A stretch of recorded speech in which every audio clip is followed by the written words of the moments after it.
So vaši sestanki neproduktivni? Predstavljava nekaj elementov učinkovitih sestankov.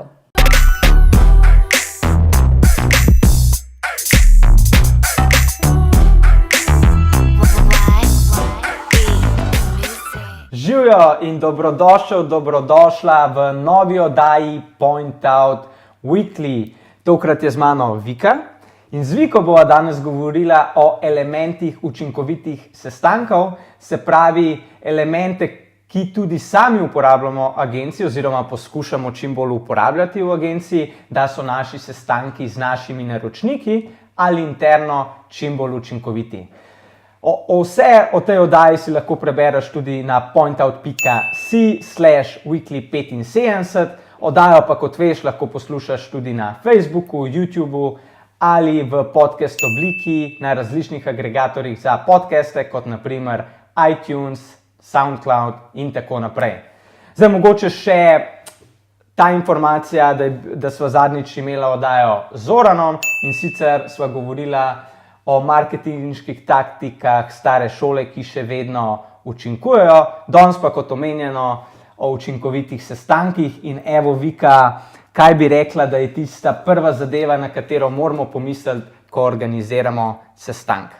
No, če začnemo čisto pri osnovah, osebno mislim, da je ena izmed bolj pomembnih zadev pri samih sestankih to, da se določi eno osebo kot vodjo sestanka, ki potem prevzame vse glavne odgovornosti, od tega, da zorganizira sestanek, da oceni smiselnost sestanka, pripravi agendo oziroma dnevni red samega sestanka, pošlje vabila, zinformira udeležence in potem tudi na samem sestanku pač vodi celoten sestanek po predvideni agendi, ki jo je vnaprej pripravil.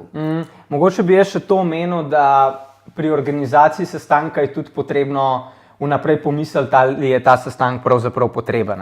Ali lahko mogoče zadevo rešimo s klicem, ali lahko zadevo rešimo z e-mailom, ali pa, jaz sem tudi zelo velik zagovornik online sestankov, se pravi, da sestanek organiziramo kar nadaljavo. Zakaj? Ker nam to lahko prihrani kar veliko časa, ki ga bi drugače preživeli na cesti. Pa tudi, če imamo sestanek v Ljubljani, mi, ki gremo velikokrat do naših naročnikov, to pomeni v eno smer 20 minut, pa nazaj 20 minut, pa je to 40 minut. Ali pa če naročnik pride tudi k nam. In kdaj, če nek usklajevalni sestanek, ko je nekaj potrebno doreči, pa je bolje, da prisostvuje več članov, da ni samo naprimer telefonski klic, lahko tudi pomislite na online sestanek. Tako da, ja, kot sem rekel, zelo velik zagovornik tega. Ja, ker velikokrat se potem izkaže, ko recimo zaključiš sestanek z naročnikom ali pa tudi interno, če so, da ko ugotoviš kasneje, da lahko bi zadevo rešil preprosto z enim klicom, ki bi ti vzel 2-3 minute, mogoče tudi 5-10, je veliko več vreden tisti čas, ki ga takrat investiraš v tistih 10 minut, kakor pa potem na koncu sestanka, ko ugotoviš, se to bi pa lahko hitreje rešili, in je ne samo element učinkovitosti, ampak tudi pač potem tvoje osebne motivacije in volje tisti dan še naprej delati, ker ti je šlo pač toliko dragocenega časa za neko zadevo, ki bi jo lahko pač tisti čas bolj učinkovito naredil. In prej, ko si govorila tudi o tem, da mora ta organizator ali pa vodja sestanka organizirati tudi dnevni red, se pravi, ta oseba vnaprej ponavadi pošlje vse te informacije vsem udeležencem sestanka, ampak potem je pa zelo pomembno, da vsi udeleženci na sestanku, ki bodo, da se na ta sestanek vnaprej pripravijo. In tudi vodja sestanka mora o pošiljanju tega dnevnega reda tudi napisati točno, kaj se želi s tem sestankom doseči, kaj se bo na njem obravnavalo. Zakaj? Ravno zato, kar sem omenil, da se vse osebe lahko čim bolj učinkovito pripravijo. Ker če osebe niso pripravljene na sestanek, nam gre lahko ogromno časa uničiti. Ravno to je element, ki učinkovite sestanke razlikuje med neučinkovitimi. Eden ključnih elementov, bi rekel. Res je, ta priprava na sestanek je zelo pomembna, tako strani vodje sestanka, kot s strani samih udeležencev, ker sestanek se vedno skliče za nekim namenom. In če pač pridejo osebe nepripravljene nanj, se izgubi energijo čez živce, tako pa pač vodja sestanka mora vnaprej poskrbeti, da so vsi zbrifirani in da pridejo pripravljeni na sestanek, kar pa ni nujno vedno samo, da se pošlje agenda oziroma dnevni red samega sestanka. Vodja sestanka mora poskrbeti tudi za to, da če je potrebno pripraviti kakšna poročila vnaprej, da si udeleženci pogledajo, da se seznanijo s tematiko, če je sestanek na temo briefa za novega naročnika, da se tudi seznanijo z samim naročnikom, vsaj okvirno, ker se potem tudi sam vodja sestanka poskrbi na samem sestanku, da pač pove bolj podrobne tiste glavne točke in sestavine sestanka, ki se bojo potem pač obravnavale na samem sestanku. No. Če greja pa še en korak nazaj, je pa tudi zelo pomembno, koga pravzaprav povabimo na ta sestanek. Ne? Se pravi, da se vnaprej vprašamo, kdo je pravzaprav pomemben na tem sestanku in kakšen je lahko njegov doprinos, njegova dodana vrednost. Ker vse prevečkrat tudi sami opažamo, da na nekaterih sestankih nekateri ljudje sploh ne bi rabili biti prisotni. S tem želim povedati, da tudi če rabi biti prisoten 5 minut za eno zadevo, tej osebi ni potrebno na sestanku biti celo uro, ja, ker v tistem času, seveda, tako bom rekel, je lahko tej osebi v redu, ker so sestanki, ne vem, nekaj, kar dalj časa poteka, malo si razbremenimo misli takrat, ampak če si samo sploh predstavljamo, koliko dela bi pa lahko ta oseba naredila v eni uri in kakšen časovni prihranek bi to tudi pomenilo za to osebo, so pa te prihranki res veliki. In tukaj se mora res ta vodja sestanka vprašati, kdo je pravzaprav za ta sestanek ključen in tudi koliko časa je lahko neka oseba na sestanku prisotna, ker če samo v nekem elementu, da je ta oseba ključna, se lahko sestanek njej napove, ko se pošlje povabilo samo v tistem nekem časovnem oknu. Oziroma prilagodi pač dnevni red sestanka, tako da je pač tista oseba na samem sestanku mogoče samo na začetku ali pa potem bolj proti koncu, odvisno kdaj se potrebuje. No. In oba veva, ne, imamo različne vrste sestankov, eni so recimo čisto pač preprosti, kot da se zbrifira vse, kaj se dogaja, kot imamo mi recimo tekoče tedenske sestanke, potem so čisto sestanki z naročniki o določenem projektu, lahko pa so tudi sestanki, kjer so bolj predstavitvene narave, da se predstavi nov projekt, no, in od tega je tudi odvisno od števila udeležencev. In kaj meniš, Nejc, koliko je tista neka optimalna številka za na sestank, ki bi jo ti rekel, da je? Jaz mislim za take sestanke, da smo mi čim bolj učinkoviti, kjer se veliko stvari, kaj je treba kaj predebatirati, se potrebno kaj uskladiti, pobrainstormati, da je ta številka nekje 4 do 5 ljudi. Zdaj, če gre za kakšne predstavitvene sestanke oziroma srečanja, ko v bistvu ena stran predstavlja neko zadevo ali pa ima prezentacijo, takrat je pomembno, da je čim več deležnikov, naprimer, tudi prisotnih. Tiste, ki se zadeva teče. Tako je, naprimer, ko imamo mi nek pitch, agencijski pitch, ko predstavljamo projekt, se taka zadeva lahko tiče ogromno ljudi v neki organizaciji, ne? In je lahko na sestanku tudi prisotnih 10 ljudi ali več, zato ker je pomembno, da vsi to slišijo. Ampak, če bi bila pa ta komunikacija, da bi vsi mogli komunicirati, da ni toliko enosmerno, pa potem neka debata na koncu, ampak da bi bil sestanek konstantno neka komunikacija, je pa številka 10 preveč. Ravno na to se nanaša, kar sem prej govoril. Tem 10 osebam sigurno ni potrebno biti ves čas na tem sestanku in se lahko tudi osebe rotirajo. Ne? Tako da lahko so pa tudi najbolj učinkoviti sestanki 1 na 1, ko se je nekaj potrebno dogovoriti, ali pa še v manjšem številu, ko se mi dogovarjamo, kako nekaj dosti operativne narave zapeljemo, sta lahko to, kot sem omenil, 1 na 1 ali pa 3 osebe, ne, da se dogovorijo o tisti zadevi, o dotični zadevi zelo na hitro. In taki sestanki, ne, tudi če malo greva v to smer, pa se še malo v časovno komponento usmerva, taki kratki usklajevalni sestanki so lahko dolgi tudi 15 minut ali pa ure, ni nam treba še krajše, ni nam treba ful ful dolg sedeti. In tudi vodja sestanka je tisti, ki je zadolžen, da naredi neko časovnico samega sestanka, da se tisti čas, ko je namenjen srečanju, izkoristi do maksimuma oziroma najbolj kvalitetno. No. In tu je eden izmed pomembnih elementov pri sestankih, je prav ta časovna komponenta. Osebno menim, no, da je koristno, če so sestanki organizirani na polno uro ali ob pol uri, torej ob nekaj 30 minut, ker tudi pač ljudje mislim, da smo tako naravnani, da se lažje orientiramo na polno uro, kot pa ne vem, če bi bil sestank organiziran 20 minut čez uro. No.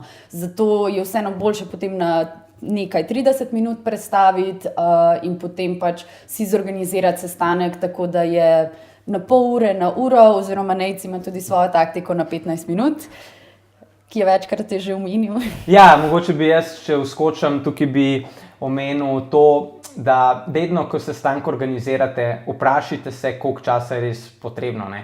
Ker se mi zdi, da opažam, no, da v večini primerov avtomatsko sestanek si damo za 1 uro. Ne?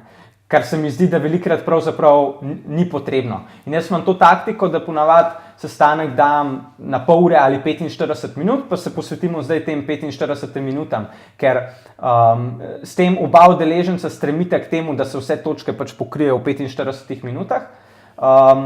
Hkrati pa, če slučajno se zadeva zavleče, imamo še vedno nek buffer, se pravi okno, kjer imamo čas, ki ga lahko posvetimo, ker ne bomo naslednji sestanek imeli potem 15 do ure, ampak če si ga bomo dali spet o polni uri in imamo prvič buffer, drugič pa, da imamo malo tistega prostega časa, da se vmes tudi lahko možgani na nek način preklopijo. Resetiramo. In da gremo potem na drug sestanek. In to zelo veliko uporabljam in se mi zdi, da kar učinkuje.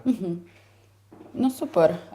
Mogoče tudi taktika, da jo jaz probam, čeprav osebno raje vidim, da si zorganiziran sestanek za polno uro in potem znotraj same agende oziroma vodenja samega sestanka poskrbim za to, da je na koncu dovolj časa prav za ta buffer oziroma pač, da se sestanek prehodno zaključi, ker imam tudi občutek, da imajo ljudje tudi potem neko ta psihološki element, evo, smo imeli uspešen sestanek, smo ga zaključili prej kot predvideno. No? Tako da je odvisno od samega vodja sestanka, kako si zorganizira čas oziroma kakšne taktike so mu bolj pisane na kožo. No? V vsakem primeru pa, kar se tiče časovne komponente, je to, da se sestanki začenjajo na uro, kot je dogovorjena, kajti to pomeni, da če se ne držimo urnika, da se lahko sestanek zavleče, kar ponovno ni dobro, oziroma tudi sami vodji sestanka lahko to predstavlja izzive potem znotraj vodenja sestanka, ker se potem časovnica zamakne oziroma ni več neke kontrole, torej točnost samih udeležencev in da ne prihajajo potem, ko sestanek že poteka, ker to še dodatno zmoti samo flow in učinkovitost sestanka, tako da res pomembno je, da se pride malo prej, da se tudi pripravi na sestanek, mogoče tudi samo 2-3 minute preden se same sestanek začne, torej pač, da smo točni in ne zamujamo. Ja, govoriš o tem, kar je, se mi zdi, da nasplošno za veliko od nas zelo radi to delamo in sicer, da zamujamo na sestanke. Ja. Mogoče lahko zase poveš, ampak ne, govorim na splošno in tako, kaj Vika rekla, to ni v redu, zaradi tega, ker če oseba pride točno oziroma še par minut pred sestankom, se lahko potem sestanek začne ob tisti uri, ker vse osebe imajo kakšne druge zadeve naprej in ni dobro, da se sestanek potem zaradi tega zavleče. Ali pa imamo zaradi tega posledično manj časa za sam sestanek, ali pa se vodji sestanka podre tisti plan, kako je želela zadevo oziroma želel zapeljati in je potem je treba nekako biti kreativen in na drugačen način sestanek zapeljati. Ja. No, o eni pomembni osebi se pa prej nisva dotaknila, ki sva pozabila med ključnimi osebami navesti, to je pa zapisnik oziroma zapisnikar. Tista oseba, ki dela zapiske in v bistvu spremlja sestanek lahko v očih tujega opazovalca oziroma tudi kot aktivni akter. Je pa pomembno, no, da zapisnikar ni oseba, ki vodi sestanek, ker težje potem sledi svojim zapiskom, oziroma če je zadolžen za zapisnik, da bi lahko kvalitetno prispeval k sestanku. Ne pravim, da to ni mogoče, no? Ampak vodja sestanka ne more biti hkrati zapisnikar. No? Zapisnikar pa seveda lahko dela zapiske na osnovi dnevnega reda oziroma agende samega sestanka, ker je le tako bolj pregledno. Hkrati pa roko na srce je fajn, da je zapisnikar oseba, ki zna pisati zapisnike in ne, da so pač strukturirani, da kljub temu, če se skače iz točke na točko, da zna lep nekako povzetek narediti oziroma prave sklepe zapisati k pravi točki sestanka, pomembne zadeve zapisati, torej da ni nekega tistega balasta, ampak lepo neka celota, da ko je potem pač zapisnik pripravljen v končni obliki, tako za notranjo ekipo, kot recimo za naročnika, da se ve točno, o čem se je pogovarjali, kaj se je pogovorilo in kaj so naslednji koraki, torej pač action plan, ki sledi iz samega sestanka oziroma da je to razvidno v zapisniku. Ja, jaz bi tukaj še poudaril, da moramo vedeti, kdaj je zapisnik potreben, ker ni za vsak sestanek zapisnik potreben. Pa če sem tle dosti konkreten, naprimer, če imamo nek brainstorming sestanek, ker večina udeležencev mora prispevati in se zelo kravžlja možgančke, imamo ponavadi pri brainstorming sestanku neko tablo, kjer zapisujemo te zadeve, da je čim bolj flow, da imamo čim bolj tekočo to komunikacijo. V takih primerih mi naprimer ne delamo zapisnika, se pa na koncu naredi nek povzetek, kaj smo se dogovorili in kaj bo tisti naslednji korak, ki ga bomo naredili, da smo na koncu vsi na isti strani, da vsi vemo, kaj narediti. V primeru, tako kot si pa bolj proti koncu govorila, ko pa smo na sestanku z naročnikom, je pa za nas ključnega pomena, da so te zadeve tudi zapisane, zaradi tega, ker nam to omogoča, in to je glavni razlog za zapisnik, ker nam to omogoča pogledati stvari za nazaj, ker lahko se enostavno pozabi na kakšno malenko, za katero smo se dogovorili, ali uide naročniku iz glave, ali uide nam iz glave in je pač dokument, zapisnik dokument je tisto sredstvo, ki ga pogledamo in si osvežimo spomin in da lahko potem nadaljujemo z naslednjimi koraki ali karkoli že rabimo imeti narejeno. Oziroma tudi zapisnik oziroma na koncu action plan služi za kot tudi neka checklista vseh zadev, če smo jih naredili oziroma opravili v tistem roku, kot smo bili dogovorjeni, tako da pač lepo strukturiran tisti follow-up zapisnika je v bistvu potem samo to smo naredili, kljukca, no. Torej je tudi to pomembno, no. Ja, in ko govorijo o zapisniku, potem ta organizator sestanka ima tudi nekako nalogo, da ta zapisnik naredi follow-up, tako imenovani follow-up in pošlje e-mail. V ta e-mail se ponavadi vključi to, kar smo se dogovorili za naslednje action stepe, se pravi naslednje korake, ki bomo izvedli. Hkrati pa tudi v tem e-mailu se pripne zapisnik letega sestanka.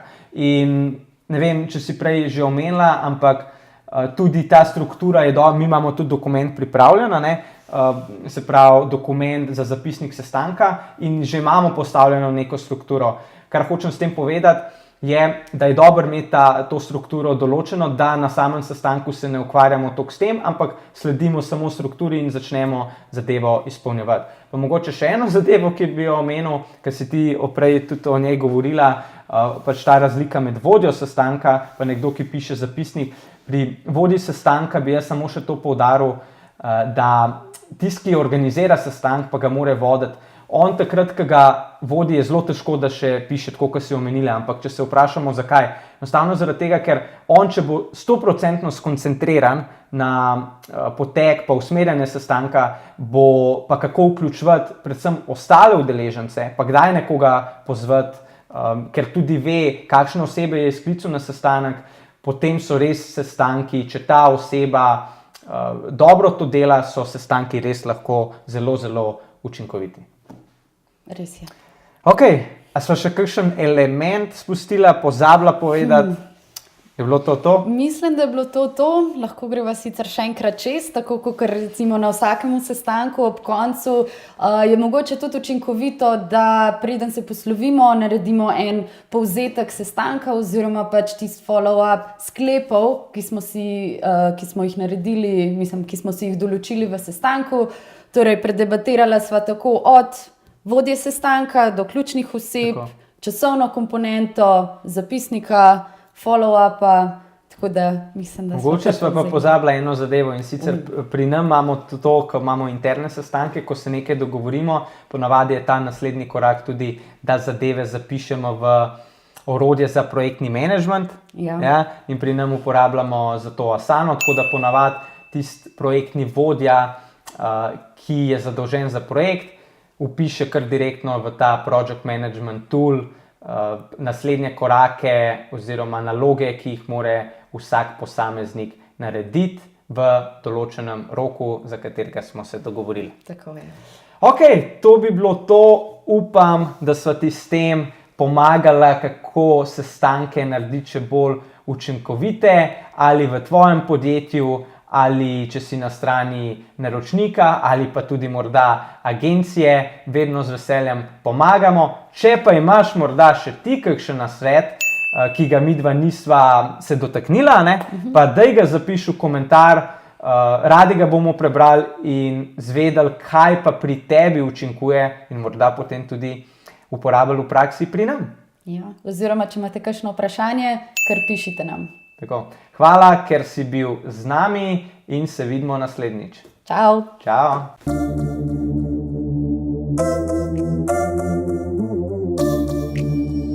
Why?